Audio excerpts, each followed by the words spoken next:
Magandang hapon po mga idol. Andito po ako sa mall ngayon. Ito po. Sa lukuyan po uwi muna ako dahil wala pa po kasi yung truck eh.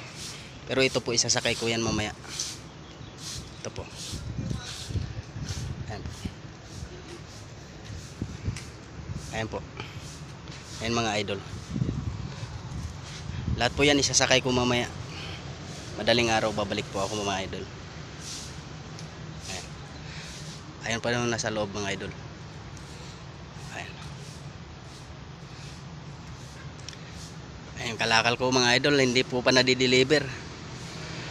Mula nung bumagyo hanggang ngayon. Tignan nyo naman mga idol. Atambak na. Parang junk shop na yung mall. Ayan o. Ayan. Kung nakikita nyo yan, yung nakahirera na yan mga idol. Puro ko kalakal yan. Dahil na-stock po kasi hindi ko na-deliver.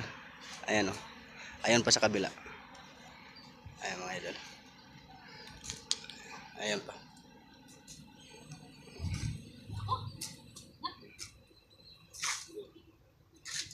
Mamayang madaling araw mga idol, babalik ako. Isasakay ko na naman to.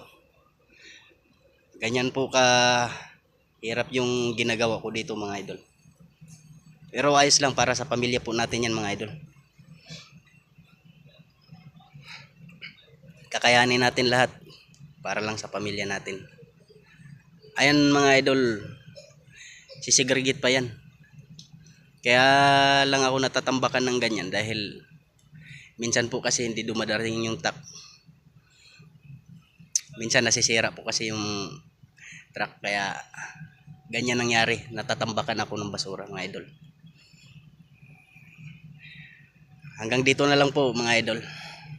Maraming salamat po sa inyong lahat sa walang pagsawang pagsuporta sa mga video ko. Marami pong salamat sa inyong lahat. Thank you, God bless. Ingat po kayong lahat. Thank you.